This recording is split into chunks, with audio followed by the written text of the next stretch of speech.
Hello, Deadlings. Welcome back to Exploring the Entity, where killers, survivors, and secrets collide. I'm your co host, Mark. And Ducati. On today's episode, we dive deep into the Shape, aka Myers, Trickster, Knight, and the Unknown. Starting off with Michael Myers. He was released on October 25th, 2016, in the second chapter, Halloween. Licensed from the 1978 horror movie Halloween franchise. Game alias The Shape, Boogeyman, or Stalker. And he is an American male. Some humans are simply bad seeds. Seeds infused with a distilled and pure form of evil. Michael Myers is one of those seeds. He had no issues with causing the pain of others. Instead, it was exactly what he sought. But even life can be tough on those with minds filled with terror.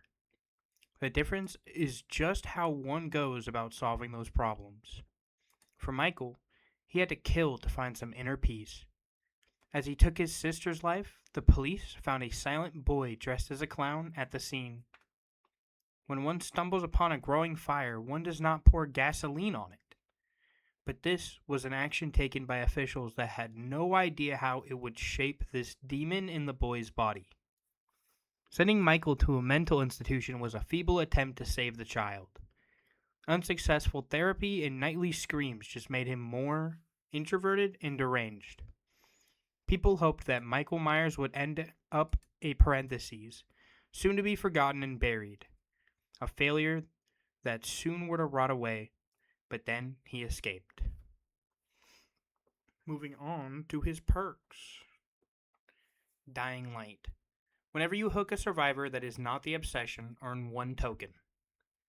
While the obsession is alive, for each token, other survivors heal 3% slower, other survivors repair 3% slower, and other survivors sabotage hooks 3% slower. The obsession heals other survivors 33% faster, and unhooks other survivors 33% faster. Play with your food.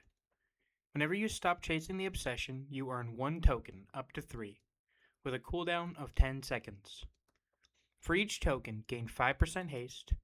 Whenever you attack, lose 1 token. And save the best for last. Whenever you damage a survivor who is not the obsession with a basic attack, you earn 1 token, up to 8. For each token, your basic attack cooldowns are 4% shorter. Whenever the obsession takes damage, lose 2 tokens. While the obsession is dead, you cannot earn tokens. Now onto his power. Evil Within. The Shape stalks his prey, adapting to the pursuit, waiting for the perfect moment to unleash evil. The Shape can switch between 3 modes of hunting his prey.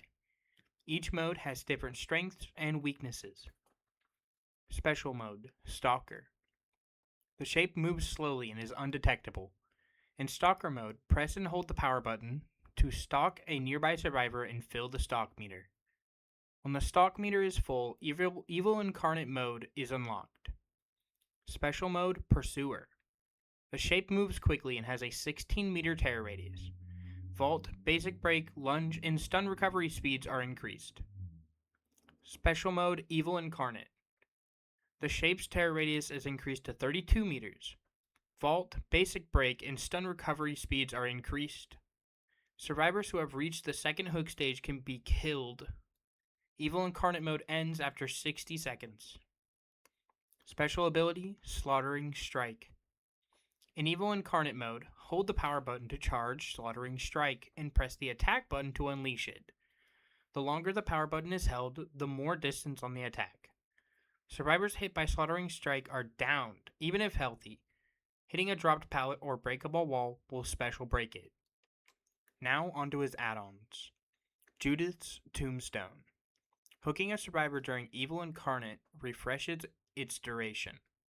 Limits the duration of Evil Incarnate to 40 seconds. Scratched Mirror. Reveal the auras of survivors within 32 meters while stalking. Cannot leave Stalker mode. Score events for hits grant 100% more brutality and 200% more deviousness blood points. Lock of Hair. While Evil Incarnate is active, hold the ability button to end it prematurely and retain 50% of the remaining duration as stock progress. Reflective Fragment. Hitting a survivor with Slaughtering Strike adds 20 seconds to Evil Incarnate's duration.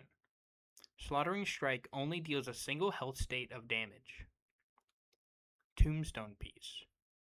When Evil Incarnate activates, you become undetectable for 20 seconds. Vanity Mirror.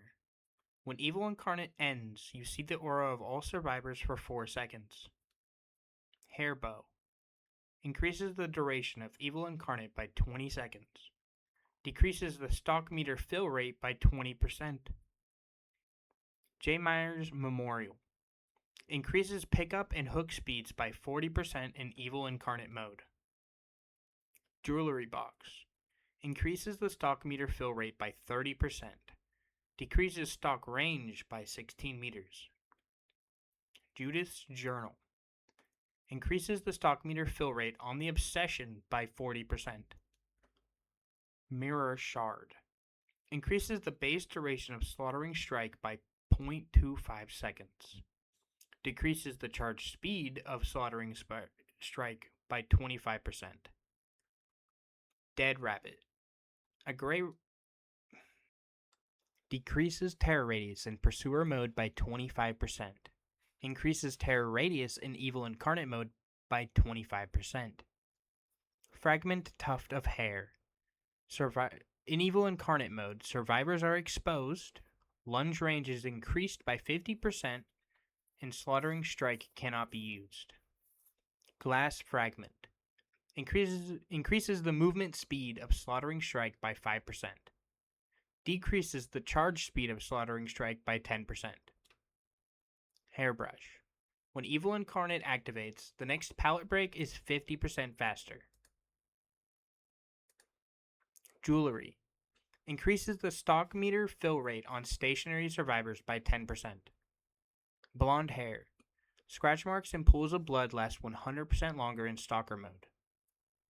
Boyfriend's Memo. Increases stock range by 8 meters. Memorial Flower. Increases movement speed in Stalker mode to 4.4 meters per second. Tacky Earrings. Increases movement speed while stalking by 20%. Next up, we have Jinwoo Hakku, known as the Trickster, was released on March 30th, 2021 in Chapter 19, All Kill. He's a South Korean male. His lore states the following. Jinwoo Hakku thrived under the attention of others, energized by every eye that watched him and every tongue that spoke his name. Amidst the prestige, he had only one desire: more. Even as a child, he found ways to draw crowds. Working at his family's restaurant, he attracted business. With spectacles he performed using throwing knives. Gobble tourists believed this was a traditional South Korean experience, gladly parting with their money to witness it. Jinwoon's father spent the restaurant's earning on dance and vocal lessons for his son, pushing him to attain the fame he never could. Jinwoon did not disappoint. After years showcasing his abilities to nobodies at talent shows, he hit the track to stardom. Yeonjin Lee, a producer at Mighty One Entertainment, recruited Jinwoon into her training program. He transferred to a dormitory in Seoul, where for 14 hours a day he was crafted into a star, taught how to move and sing, and how to carry himself with the right balance of confidence and modesty. Draining as the process was, it worked. Yoonjin selected Jiwoon to join the band No Spin, bringing a raw energy to their tracks. Fame was almost immediate. Jiwoon lived in a daze of interviews and adoration. And though the frenetic schedule exhausted his bandmates, he was invigorated. Each day was an affirmation that he was greater than the hierarchy society swept out. But over time, the champagne grew stale. When he looked at his fans, he saw their joy and envy split 5 ways. thinned out between each band member. The validation that had surged through him like a desperate yearning for more. Jinwon kept up impressions, mimicking a charm long buried under loathing. He recorded the latest no spin album with his bandmates, never missing a beat. After a lengthy lunch break, he returned to the studio to discover fate had granted him a gift. The scent of burning wires was unmistakable. He rushed to the control room, finding the door blocked by fallen speakers. On the other side, his bandmates pounded on the door, their cries accompanied by the crackling of flames. Jiwoon called to them, dashing to the speakers, grabbing one and stopping. He froze. Each breath was a conscious, deliberate process requiring all his attention. The nearby cries hardly audible until slowly he backed away. And then he heard it. They were screaming his name as they burnt, screaming for him to save them. Jiwoon, Jiwoon, Jiwoon. Jiwoon Hawk? It was the most beautiful thing he ever heard. When the fire crew arrived, his tears were genuine. Jiwoon was celebrated as a tragic figure, a hero who did all he could in a futile attempt to save his friends. Yoonjin paraded him through interviews until it was time to rebrand. He was reborn as the Trickster, a solo artist who produced his own songs, sporting a soft heart beneath a wild exterior. But away from concert setups and television stages, something darker grew. He targeted those who lived alone, coming to them in the night. The first was a college music student with a captivating voice. Jiwoon woke him with a baseball bat to the skull, binding his arms and legs, gagging him with a rag duct taped into his mouth. He tortured him for hours, dissecting him alive. Yet there was something missing. A sound, a connection. He wanted to hear the victim's wondrous voice pleading as he cut his belly open. But all he received was muffled cries through a rag. He learned and adjusted. Victims had to be abducted, driven to an abandoned building where he could let their voices carry unrestrained emotion. He made music from them, prodding in the right places to invoke different types of shrieks and howls, stabbing the chordates and lower notes and elected a long guttural wail, while slashing the carotid artery created a sound like a cat being strangled. There was honesty in their suffering. Jiwoon recorded each session, synchronizing and working them into his songs, hiding them behind layers of melodies. He was elated with his work. He left hints for police, arranging a mangabua for a recent photo shoot around a victim's slashed throat. For his next killing, he removed the teeth from a man with a boxer in one of his music videos was without. During a particularly ominous plea for attention, he killed a fan he had met during a VIP meetup, replacing her eyes with his diamond cufflinks and writing a "I have seen God" in blood across her chest. Each scene was a dazzling spectacle. Between music and murder, Jiwoon's work was discussed globally. However, as violence became his preferred art style, his music career took a hit. Revenue was down, and Mighty One executives pointed their fingers at him. Yoonjin with professional fury came to his defense, but she was outnumbered. It was decided that Jiwoon could no longer self-produce his songs. The decision was devastating. His tracks fused genuine humanity into music, yet executives rejected anything that wasn't generic and expected. And so be it. If they couldn't understand his art, he would incorporate them until they did. He had 3 months until he has to perform a private show for Mighty One's board members. 3 months to plan his magnus opus. He transferred obscene amounts of money to a veterinarian in exchange for canisters of nitrous oxide, then bribed the stage technician of Mighty One's private theater for access to the room. His celebrity granted him a benefit of the doubt no regular person could conceive. When the show was ready, guests swept into the room as executives and stagehands awaited Jiwoon, conveniently running behind schedule. When he arrived, half conscious bodies were splat in their seats and crawling across the floor. He worked quickly, binding everyone, pausing only when he came to Yoonjin, the woman who had plucked him from a mud hole and set him on the path he deserved. She would be rewarded, granted spectral access to the coming display of wonder. Even under sedation, she fought, a raging storm within her, far stronger than the others. He propped her up as the lone audience member, prying her eyes open. The others, sniveling and sobbing, were brought on stage to perform their final act. With a contemptible sneer, he slapped makeup onto their faces and shone stage lights upon them. They became his instruments.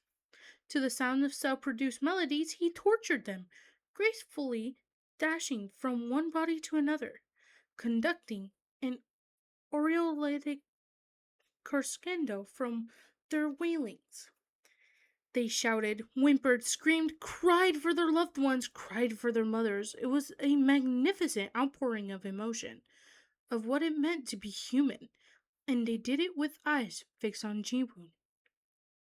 Raska drained from the stage until, with the toss of his throwing knife, the final human instrument fell silent and the music stopped. Covered in sweat and blood, an exhausted Jiwoon looked to Yoonjin and bowed. Curtain call. He had attained perfection. With blade in hand, he made his way to Yoonjin, prepared to tie up loose ends before the credits rolled. But as he reached her, the fog. From where he didn't know, but it billowed around them, damp, cold, comfortable. He saw the grand stage, hospitals and temples, forests and slaughterhouses, an eternal plain adored with rusted hooks, sustained by the millions of eyes that would watch him, run from him, experience him. All he had to do was accept, become an implement of the fog, and most importantly, make them scream. Encore. Next up, perks, starting with Hex Crowd Control. The first time a survivor medium or fast vaults a window, a totem ignites. The last 6 windows survivors medium or fast vault are blocked. You basic vault blocked windows 15% faster. You see the auras of blocked windows within 24 meters. No way out. The first time you hook each survivor, you earn 1 token. When all generators are completed, when a survivor starts opening an exit gate, it is blocked 12 seconds, plus 12 seconds for each token. You are alerted. Starstruck. While carrying a survivor within your terror radius gain exposed. This ends 30 seconds after they leave your terror radius, you drop or hook the carried survivor. It goes on a cooldown of 60 seconds. Next up, Power Showstopper. Starting off with special ability, Blade Throw. Press and hold the power button to enter the throw state. Tap the attacked button to throw a single blade, or hold down to unleash a flurry of blades. Restock blades at lockers. Special effect, Laceration. Survivor's laceration meter increases when hit by blades. When the meter's filled, they lose a health state. Laceration decreases after delay if survivors are not hit by blades. Injuring survivors with basic attack decreases laceration. Special ability, style points, and style ranks. By throwing blades, injuring survivors, and performing distinct actions back to back, the Trickster earns style points. Regular actions give few style points, while skillful actions give more. Earning style points causes the Trickster to go up in style ranks. Each style rank improves his blade throw and restocking speed. Earning style points refreshes the current style rank timer. Special condition / ability, S rank, and main event. At S rank, the survivor gains a 44-meter tear radius. The lullaby is disabled, laceration meters decay blocked, blade throw and restock speeds increase further, and he can trigger main event. Main event is activated by pressing the ability button, causing the Trickster to throw unlimited blades at high speed. Each blade hitting survivors awards bonus style points. End main event early by pressing the activity button. Main event ends, triggers fatigue. Main event cannot be activated near hooked survivors. Next up, we have add-ons starting with Death Throws Complication. Refills blades by 75% of the maximum when main event ends. Iridescent Photo Card increases the duration of main event by 100%. When main event is activated, reveal your aura to all survivors. All survivors' auras are revealed and block all generators for 6 seconds. Cut Through You Single. When reaching A rank, survivors within 32 meters are revealed with killer instincts for 4.4 seconds. Diamond Cufflinks reveal survivor auras for 6 seconds when their laceration reaches 1 blade hit from maximum. Edge a Revival Album. Blade hits from more than 20 meters away deal 100% more laceration. Trick Blades. Blades can ricochet off of the environment once. On every 8th blade hit after a ricochet, an additional bonus is assigned at random. Increases laceration by 100%. Reveals survivors' auras within 12 meters for 4.4 seconds, and gain an additional style point. Fizz Spin Soda. Decreases the number of blade throws required to increase throw speed by 2. Medallia's Murder. Increases blade reload speed at lockers by 25%. On Target Single. Increases the duration of main event by 0.5 seconds for each blade hit while in S rank, up to a maximum of 20 seconds. Raptor Brace. For each style rank, you basic vault windows, basic break pallets, or breakable walls and damage generators 6% faster. Waiting for You Watch. Survivors whose laceration meter fully decays are revealed for 10 seconds. Bloody Boa decreases the speed at which laceration decays by 75%. Cage Heart Shoes. When you basic break pallets and breakable walls or damage generators, the next time you enter the throw state, increase movement speed while in the throw state by 5% for 10 seconds. G Wounds Autograph increases the duration of main event by 44%. Lucky Blade. On every 8th blade hit, an additional bonus is assigned at random. Increases throw speed at 5% for 5 seconds, gain 3% haste for 6 seconds, or gain an additional style point. Tequila Monrock. Increases throw speed at 8% for 10 seconds after gaining a style rank. Infernal Wires increases the style rank timer of S rank by 20%. Killing Part Chords increases time after style ranks from D to A decay by 50%. Memento Blades displays a erectile while aiming with blades. Trick Pouch increases maximum carried blades by 8%. By 8. Start the trial with 8 additional blades. Next up, we have Taros Kovacs. He was released November 22nd, 2022 in the chapter Forged in Fog with the game alias The Knight. Gender and origin is Hungarian male. Taros Kovacs didn't remember much about his childhood, but what he did remember, he would chase his entire life. He remembered the cries and screams in the village. He remembered how his mother forcing him to swallow a thick, black fluid-like medicine. He remembered collapsing to the hard floor only to awaken in a mass grave, buried under a crush of bodies, with the sound of the village burning in his ears. He remembered pushing, pulling, and climbing to the top of the bloody mass with his giant muscles, only to be seized by the death, destruction, and silence. The indifferent and impenetrable silence. A high-pitched whine suddenly sounded in his ears, and his skin began to prickle as he realized he was in the presence of something he couldn't possibly understand. And though he couldn't articulate what he was experiencing, He knew it wasn't pain, grief, or fear. It was something else. Something closer to awe. As Taros tried to make sense of the moment, he didn't notice the men who approached him from behind. He didn't even react when they carried him off to a horse-drawn buggy and locked him up in a small wooden cage with other slaves. He just stared at the scene, mesmerized.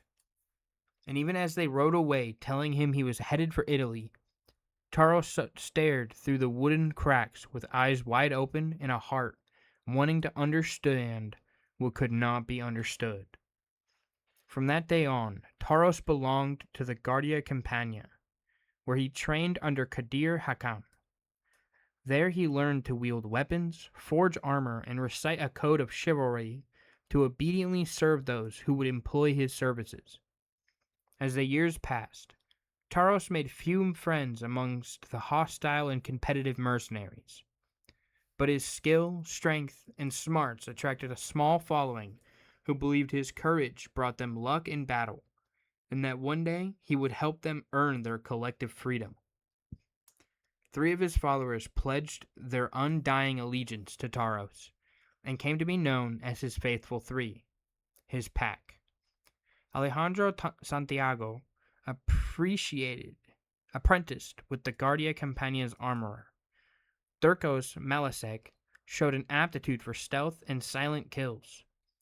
Sandor Rald matched Taros in size and strength. His weapon of choice? A massive battle axe. As the Guardia Campania carried out campaigns in faraway lands, Taros dispatched countless enemies. Years passed, blood flowed, and yet all that killing still didn't bring Taros closer to what he had experienced in his village. Nevertheless, for his bravery in battle, Taros was granted knighthood and freedom. The Hungarian slave was now liberated, his brutality rewarded, though his heart still longed for something else, something he could not name or describe. Tired of taking orders from those he considered his inferiors, Taros left the Guardia Campania to strike out on his own. Their leader, however, refused to release his followers. Determined to raise enough gold to liberate his followers, Taros found employment with a wealthy Italian lord. Vittorio Toscano was the Duke of Portuscuro. He was also a scholar, a world traveler, and a collector of ancient knowledge that had been hidden by an unknown cabal of mystics. Taros joined Vittorio's latest expedition to find a fragment of a pillar from an ancient school lost to time, a stone Vittorio called the Lapis Paradisus, for he believed it held secrets to open a gateway into a perfect world beyond good and evil. The expedition searched Roman ruins in France and crossed the Pyrenees Mountains into Spain, where the path led to the catacombs beneath the Portuguese city of Sintra. The citizens there considered the catacombs sacred. Taros would have to kill the villagers guarding the entrance to retrieve the stone. Not wanting to shed blood, Vittorio commanded Taros to find another way. But Taros, who had seen the most horrific acts committed under the guise of chivalry, refused to be dissuaded by pretenses of honor. He waited for Vittorio to ride back to camp. Then, with a mighty roar, he pushed forward, cutting a path of blood and gore into the darkness until he had the stone in his grasp. Upon returning to the town of Portoscuro, Taros imprisoned Vittorio in his own dungeon, demanding to know the meaning behind the symbols etched in the stone. When Vittorio refused to talk, Taros brutally tortured his friends and relatives and made horrific displays of their bodies in the streets. But nothing he did shook Vittorio's resolve to keep the secrets of the stone from Taros. Enraged, Taros seized control of Vittorio's riches and raised a small army. Within months, Taros fearlessly marched upon the Guardia Campania, decimating their barracks, freeing his followers, cutting down his enemies like twigs, and collecting their righteous heads for his glowing displays of valor. In time, several lords in neighboring provinces believed Taros was the very embodiment of evil. They banded together to create a moral and virtuous army to purge evil from Portoscuro. Taros ignored their threats. He viewed the lords as a cowardly lot who cloaked their greed and ambition in laws, codes, and platitudes. Laws and codes and platitudes designed to hide from the very darkness Taros embraced and accepted without judgment. But, with his enemies on the march, Taros headed towards the dungeons to give Vittorio the death he deserved. He refused to afford him even the slightest hope of rescue. With dark intentions, he entered the small prison, wound his way into the bowels of the earth, and pushed through a torchlit corridor. He hesitated for a moment, realizing he would never learn Vittorio's knowledge and secrets, but neither would anyone else, and that was good enough for him. And so, he unlocked and kicked open the dungeon door. 2 quick strides brought him to an empty, rat-infested chamber. Taros stood silent for a moment.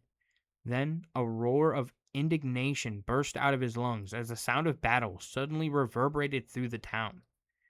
Instantly, he stumbled through the corridor, rushing up the twisted stairs, vaulted out of the moonlit doorway, and charged through pools of gleaming blood and viscera, smashing and shattering his way through the enemy.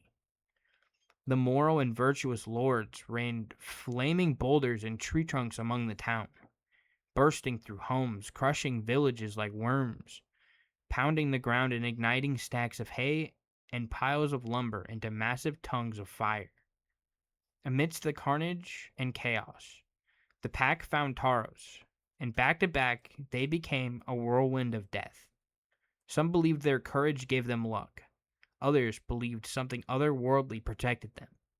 Whatever it was, they alone felled dozens of warriors, as easily as stomping and crushing beetles.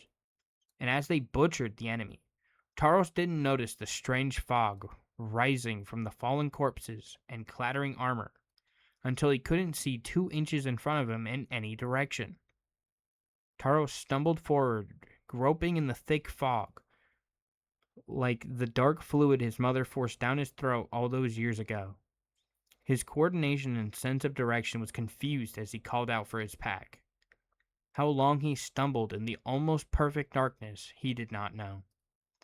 But suddenly, the fog dissipated to reveal a phantasmal wasteland of rotting bodies and burning villages and great crumbling towers leaning drunkenly on the horizon. He stared in awe. A familiar, high-pitched whine sounded in his ears, and his skin began to prickle. He stood transfixed, realizing by some incredible chance his heart had found exactly what it had been searching for all his life. He didn't need Vittorio. He didn't need the stone. He had found his paradise. He had found the beauty and the horror. He had found the sublime. Moving on to his perks. Hex, face the darkness. Whenever you damage a survivor, they are hexed and a dull totem ignites. Every 25 seconds, other survivors not within your terror radius scream, then you see their auras for 2 seconds. When the hexed survivor is downed or becomes healthy, the hex totem is extinguished. Hubris. Whenever you are stunned by a survivor, they gain exposed for 30 seconds, with a cooldown of 20 seconds. Nowhere to hide. Whenever you damage a generator, for 5 seconds you see the auras of survivors within 24 meters of you. Onto his power. Guardia Campagna. The knight alone is a terrifying monster on the battlefield, but with his loyal guards he is nearly unstoppable. Together, the Guardia Campagna fights for their own freedom, killing anyone who gets in their way. Special ability, Guard Summon. Tap the power button to activate Guard Summon mode. Once activated, move around to create a patrol path. While in Guard Summon mode, you can aim at a generator in progress, a dropped pallet, or a breakable wall, and tap the attack button. This will summon a guard to damage or special break the selected object. You can also tap the power button or drain the power gauge completely to end the Guard Summon mode. This will summon a guard who will follow and patrol the created path. The longer the patrol path, the longer the guard's hunt timer will be. There are 3 guards that can be summoned at one at a time. The Carnifex, who can damage or special break objects faster. The Assassin, who moves faster during the hunt, and the Jailer, who patrols and hunts longer and is better at detection. Guard's special ability, the Hunt. While a guard is patrolling, he can spot and detect survivors. If a survivor is detected, the guard will move to their location, leave a standard on the ground, and start hunting the survivor for a set amount of time. The survivor can escape a guard by unhooking other survivor, grabbing the standard, or surviving until the hunt timer ends. If the survivor is successfully attacked by the guard or the knight, the guard will disappear. When a guard downs a survivor, the knight receives a Killer Instinct notification. And now for his add-ons. Iridescent Company Banner. While a survivor is hunted by a guard, spikes block the exit for the hunted survivor. When they vault, that vault location is blocked for all survivors for the duration of the hunt. While creating a patrol path, passing through vault locations will block these locations for 25 seconds after summoning a guard. Knight's Contract. After giving an order, the guard will remain for an extra 8 seconds, triggering a hunt if they detect a survivor. Blacksmith's Hammer. Guards inflict the broken status effect for 60 seconds when damaging a survivor. Flint and Steel.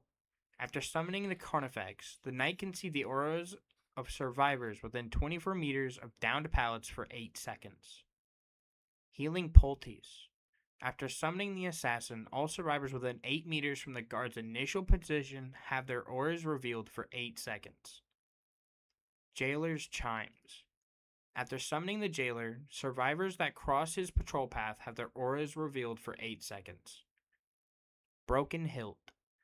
Guards inflict the hemorrhage and mangled status effect for 70 seconds when damaging a survivor. Grim Iron Mask. When a survivor is detected by a guard, the survivor suffers from blindness for 75 seconds. Ironworker's Tongs. When a survivor escapes a guard hunt successfully, they suffer from the Oblivious status effect for 60 seconds. Sharpened Mount. Increases the time it takes for the standard to spawn by 15%. Townwatter's Torch. While a guard is actively hunting a survivor, gain the undetectable status effect. Battle Axe Head. Decreases the cooldown after summoning the Carnifex by 20%. Call to Arms. Increases the length of a patrol path by 4 meters. And, while creating the path, movement speed is increased by 7%. Cold Steel Manacles. Decreases the cooldown after summoning the jailer by 20%. Dried Horsemeat. Increases the amount of time a guard will hunt a survivor by 4 seconds. Treated Blade. Decreases the cooldown after summoning the assassin by 20%. Gritty Lump. Increases guards' movement speed while on patrol by 9%. Map of the Realm. Increases the detection range for guards on patrol by 2 meters. Pillaged Mead. Guards special break pallets and breakable walls and damage generators 10% faster. Tattered Tabard. Increases patrol time for all guards by 8 seconds. Lastly, the Unknown, an inhuman entity that adapts its appearance. Released on March 12, 2024, in Chapter 31, All Things Wicked. Olivia's master's thesis was on urban legends and their origins. She believed they shared similarities with traditional folklore and picked one to illustrate her point. The Unknown was believed to be a mysterious evil so heinous that investigating it almost immediately invited death. At least that was how the story went. And there were many stories. One story was of a woman in Greenvale who disappeared without a trace on stage in front of a room full of witnesses. Her friend disappeared weeks later while trying to investigate what happened. The police were stumped. They had no clues or leads. And that mystery created the perfect storm for amplifying and spreading an urban legend. Instead of going back home for spring break, Olivia headed to Greenville to investigate. She drove to the second cheapest motel in town and began to set up in a small room that smelled of cigarette smoke, mold, and booze. She turned one wall into a kind of evidence board. She taped up articles and various theories on similar disappearances attributed to the unknown throughout the country. She made connections with red string and yellow thumbtacks. Anyone walking into the motel room would think she had lost her mind. There were many theories as to the unknown's origin. Some said it was a malevolent entity conjured long ago by an ancient cult. Others believed it to be an alien that escaped from Area 51. Legend was it thrived in darkness and stole the voices of those it consumed so as to lure others to their doom. The first newspaper articles Olivia found reference a disappearance at a scene held in the 1800s. In the late 1950s, several college students mysteriously disappeared from the movie theater. Witnesses saw them go inside. Some remembered seeing them in their seats, but when the lights came up, they were gone. No one saw them leave. No trace of them was ever found. A, pro- a projectionist claimed to have heard voices in the empty darkness of the theater late that night, but when he turned on the lights, no one was there. Then in the 1960s, a group of teens disappeared while exploring an abandoned hospital believed to be haunted. Stories and speculation arose to explain those mystifying disappearances. Some talked about a top secret government research program run by the Office of Strategic Services in the 1950s. Project Apple Pie. Mind controls experiments using hallucinogenic drugs.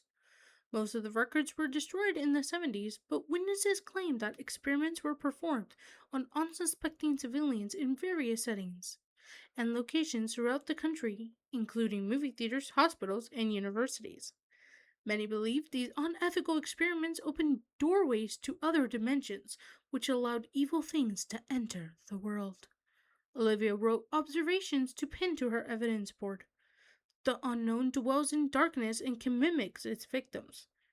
Was it an evil entity? An extraterrestrial? A failed government experiment? Or just a garden variety serial killer allergic to publicity? She wanted to prove the unknown was nothing more than modern day folklore. And that investigation led her to this night, to this place, to this shabby motel room. Yet she couldn't help but notice that the disappearances in Greenville included one detail the other stories didn't: the fog. And she half remembered another urban legend with a thick, unnatural fog that somehow made people disappear. Maybe she mused the Greenville disappearances didn't relate to the unknown, but some other darkness. For a moment, Olivia wondered what would happen if one urban legend encountered another. She laughed at the idea and tempted fate by sketching a picture of what she thought the unknown might look like. Then she pinned the sketch right in the middle of her evidence board, laughed nervously, and waited to be consumed by the unknown for having tried to define it. Anxiously, she stared at the windows in the front door for seconds that turned to minutes and minutes that turned to hours. But nothing happened. Now it was after 2 a.m. and Olivia was exhausted as she examined the articles and sipped cold coffee. So when she first heard the whisper, she wondered if she imagined it. Olivia? It seemed to come from the bathroom. Help! The lights in the room flickered. Who's there? Olivia stared with wide eyes at the closed door of the bathroom. Her mind was playing tricks on her? Or her friends had shown up to prank her? Ariel? Seen? Stop messing around! The lights continued to flicker as she edged closer to the bathroom. Fear spread in long waves through her, and a terrible realization bloomed within her that the unknown was behind the bathroom door, was preparing to make her pay for her hubris.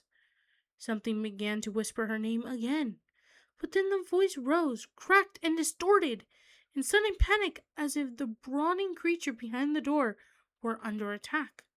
An unknown horror filled Olivia's heart and left room for nothing else. She breathed deeply as cold sweat beaded on her forehead. She placed her hand on the doorknob. The lights turned off, but she could still hear the strangling, inhuman cries.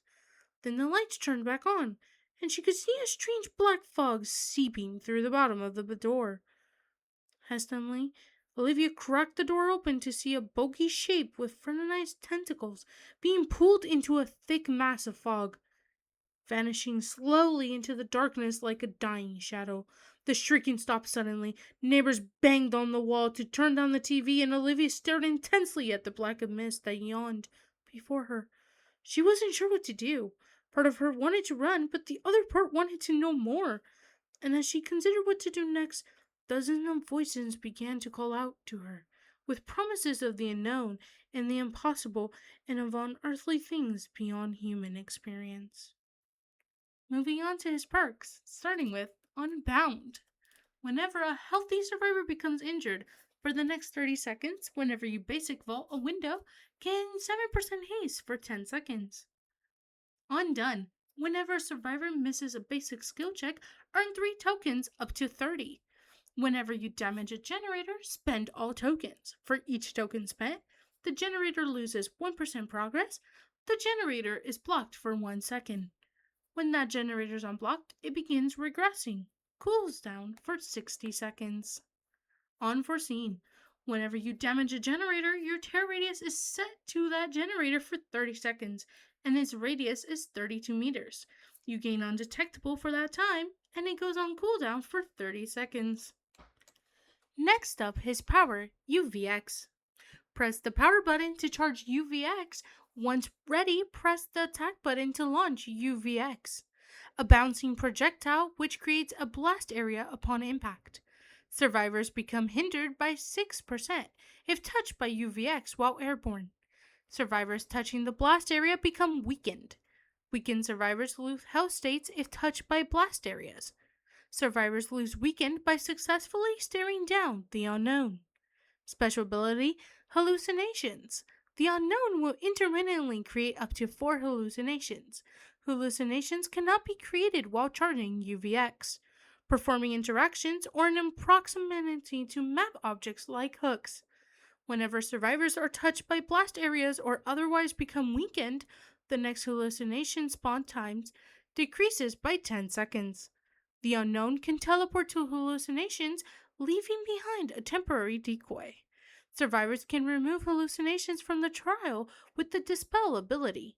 Weakened survivors take longer to dispel. If Dispel is not completed, survivors become weakened and trigger Killer Instinct. Lastly, we're going to go over the add-ons. Starting up with Captured by the Dark. Survivors begin the trial weakened. Decreases the maximum number of hallucinations that can be spawned by 1. Iridescent OSS Report. Decreases teleport cooldown by 5 seconds. The decoy left behind after the unknown teleports takes 10 seconds longer to disappear. When created, the decoy has the same tear radius and red stain as the unknown. Discarded Milk Carton. Doubles the UVX projectile's bounce strength. Homemade Mask. Survivors who dispel hallucinations suffer from the blindness status effect for 60 seconds. Obscure Game Cartridges. Triggers for 20 seconds following a teleport. Increases the action speed for breaking down pallets, breakable walls, damaging generators, and vaulting windows by 30%. Serum Vial. Survivors within hallucinations or a range suffer from the exhausted status effect for 15 seconds. B-Movie Poster. Survivors damaged by UVX's blast area suffer from the broken status effect for 30 seconds. Footprint Cast. Decreases the time until the next hallucination spawns by 15 seconds when a survivor becomes weakened. Front Page Article. Performing the break interaction on a pallet or breakable wall decreases the time until the next hallucination spawns by 50%. Hypnoist Watch. Survivors hit by UVX while it is airborne suffer from the exhausted status effect for 15 seconds. Vanishing Box. Survivors who complete generators become weakened against UVX. Increases hallucination spawn time by 120%. Device of undisclosed origin. Survivors entering the aura range of a hallucination suffer from the oblivious status effect. Last known recording. Decreases your hallucination's aura range that is visible to survivors by 35%. Notebook of Theories. Survivors hit by UVX while it is airborne suffer from the hindered status effect for an additional 2 seconds. Slashed Backpack. UVX triggers a blast area upon contact with hallucinations. Hallucinations can be destroyed by UVX. Doing so decreases the time until the next hallucination spawns by 65%. Victim's Map. When a survivor successfully stares down the unknown gains killer instinct for 3 seconds. Blurry Photo. After teleporting, regain full movement speed by 7% faster. Punctured Eyeball.